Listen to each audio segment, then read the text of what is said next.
Dando sequência à nossa temática acerca da negritude ou do movimento de negritude, hoje falaremos de três polos deste movimento: Estados Unidos, Antilhas e África.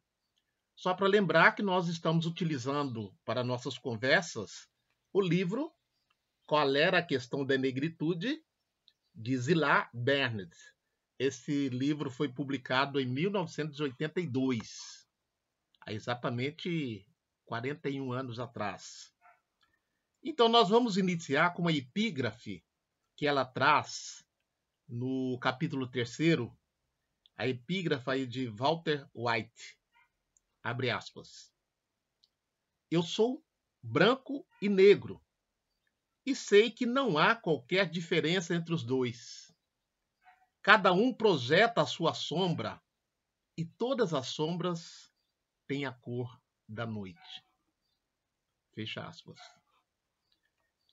E diz então a autora sobre o movimento de negritude. Embora a negritude, com o passar do tempo, tenha se desviado do ideário que a inspirou no seu momento inicial, tendo mesmo sido recuperada pelo sistema e se tornado reacionária, a ponto de o próprio François Duvalier, na época ditador vitalício do Haiti, depois substituído por seu filho, dizer seu defensor. Apesar disso, o movimento de negritude teve muitos méritos, apesar desses desvios, como o caso apontado pela autora, ou Duvalier.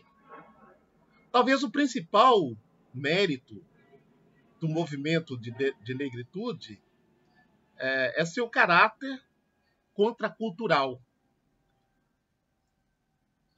O movimento propôs uma releitura da história dos povos negros e uma reformulação da problemática colonial, revertendo o binômio onde civilização era sempre associado ao mundo branco e barbárie sempre associado ao mundo negro. A recuperação da memória africana para o movimento de negritude orgulha-se ser sempre a dívida que teremos em relação a esse movimento. Então, a autora começa a falar agora exatamente de um dos polos do movimento de negritude, os Estados Unidos. E falar de movimento de negritude dos Estados Unidos, sem lembrar do clássico de Du Bois, né? É impossível. Então eu tenho essa obra aqui, ainda pouco conhecida dos leitores brasileiros, apesar de ser da década de 90, essa edição que eu tenho. Du Bois, com essa obra Almas da Gente Negra, traz a realidade da população negra nos Estados Unidos, em toda a diáspora. E é uma referência ao se falar de movimento de negritude. Então eu vou dar uma lidinha aqui na orelha do livro para que vocês possam ter uma dimensão da obra de Du Bois, intitulada Almas da Gente Negra. O autor conheceu bem cedo a realidade da discriminação, a qual logo chamou de sombra do véu, o lado sombrio da sociedade que erguera muros entre as gentes. A essa metáfora condutora de Almas da Gente Negra, ele retoma várias vezes e a transforma em palavras de dignidade para o povo negro. Almas da Gente Negra é um ensaio literário datado da juventude do líder negro, em que são comentados os longos e hostis anos da reconstrução do Sul dos Estados Unidos. Momento em que os negros viram-se livres, mas inteiramente excluídos da sociedade, que à primeira vista parecia ter entrado em novos tempos. A obra está dividida em 14 capítulos, 3 ensaios e um conto. Ao longo dos ensaios, Du Bois discute e, sobretudo, apresenta diversas questões e problemas fundamentais para o povo negro. Entre eles, a função que teria uma universidade negra, o papel feminino na sociedade, antecipando uma das discussões cruciais das décadas posteriores. Com profundo conhecimento de seu tempo, Du Bois sentencia: o problema do século XX é o problema racial. Não só o problema do século XX, né? Nós já estamos no século XXI e essa questão ainda está na ordem do dia, sobretudo nesses tempos agora de negacionismo, de extrema-direita, de nazifascismo. Então, essa pretensa superioridade branca, burguesa, ocidental, está na ordem do dia, infelizmente. Né? Por isso é necessário, mais uma vez, reafirmar o movimento de negritude e buscar uma sociedade de equidades. Nós somos a sociedade humana, mas temos as diversidades dentro desse mundo, dentro desse corpus humanos. Diversidade étnica, diversidade de gênero, diversidade de faixa etária, diversidade de crenças. E é nesse contexto, nessas diversidades, que todos têm que serem vistos como seres humanos. A diversidade não é necessariamente sinônimo de desigualdade. Então, o movimento de negritude que nós estamos conversando aqui, ela tem esse movimento tem essa finalidade, né, de ajustar contas com o passado, que foi um passado que criou o racialismo científico e transformou as diversidades em desigualdades. Então vamos continuar falando do movimento de negritude nos Estados Unidos. De acordo com as melhores fontes, o berço da negritude são os Estados Unidos, onde o pensador Du Bois, no início do século passado, em 1903, denuncia a discriminação em seu país. Mas será alguns anos mais tarde, por volta de 1920, no bairro negro de Nova York, o Harlem, que se articulará a negra renascença, ou a renascença negra, como uma proposta inconformada a uma situação de preconceito e discriminação racial imposta pelo branco, que se autoproclama ou proclamava superior. Esse despertar negro vai reunir autores hoje célebres, conhecidos no mundo todo como Langoston, Ruggles, Claude Markley e Richard Wright. Um poema de Ruggles adquiriu a força de um hino para os negros das 3 Américas, na medida em que reivindica para o negro uma identidade americana. Então, o texto é o seguinte: eu também canto América. Eu sou o irmão negro que eles me mandam comer na cozinha quando chegam as visitas, mas eu rio. Eu como bem e cresço forte. Amanhã eu estarei na mesa quando as visitas vierem. Ninguém ousará dizer-me: vá comer na cozinha.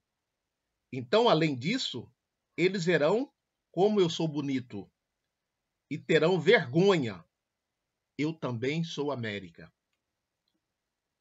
É a primeira vez que um texto poético exprime o orgulho de ser negro.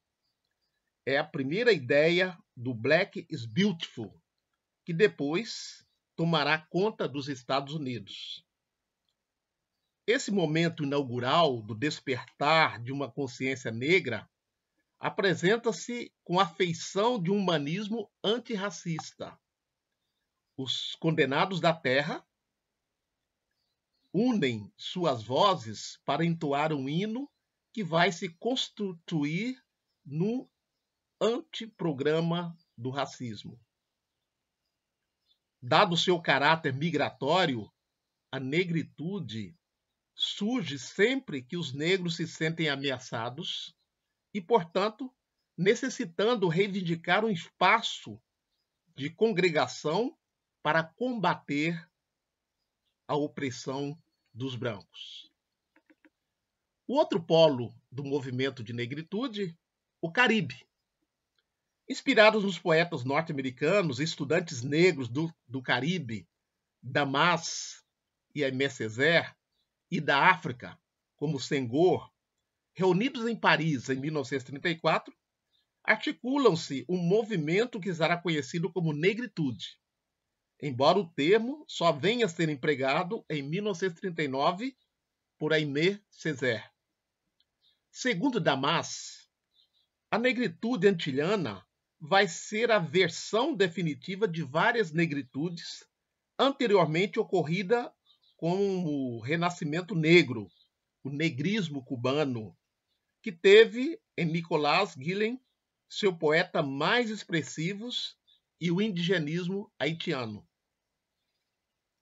É preciso distinguir esse movimento criado por estudantes negros em Paris do fenômeno da tomada de consciência ocorrida no Haiti.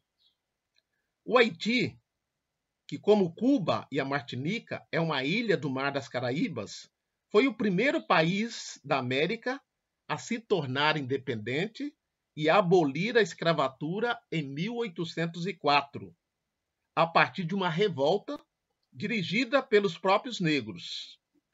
Um século mais tarde, quando essa conquista é ameaçada pela invasão das tropas estadunidenses, em 1915, o povo haitiano se vê compelido a repensar uma independência, pois seu país está sendo recolonizado.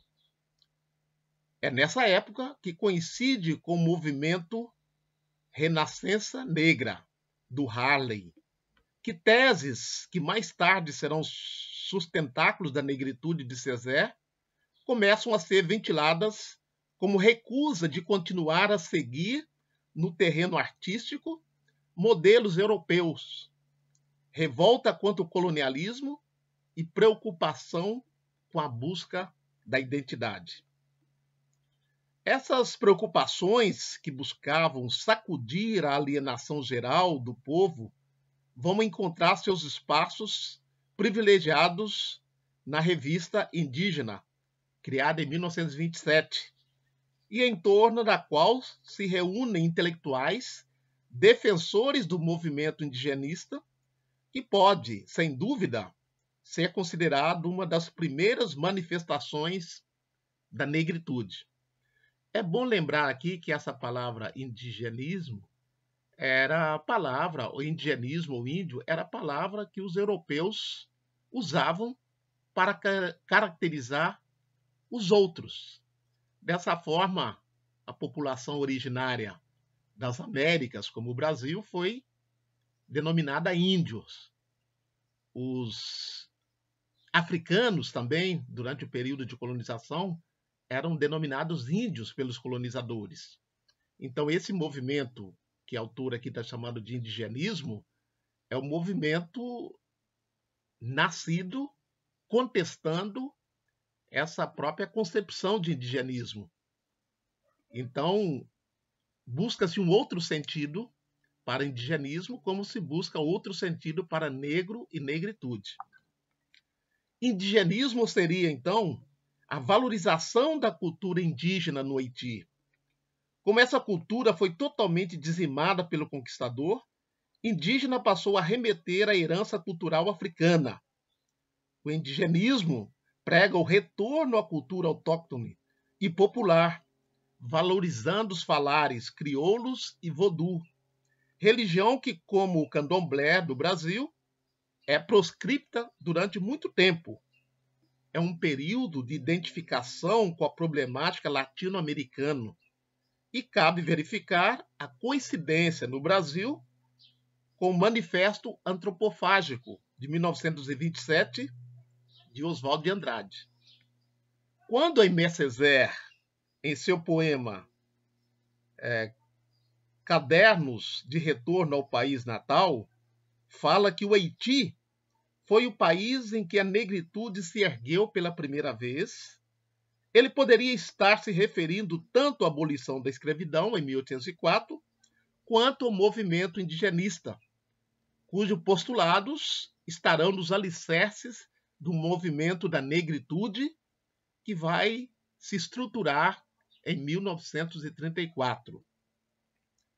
Devemos salientar que todas essas negritudes traziam em seu bojo os fundamentos do comunismo internacional, que pregava uma sociedade sem classes e sem discriminação racial.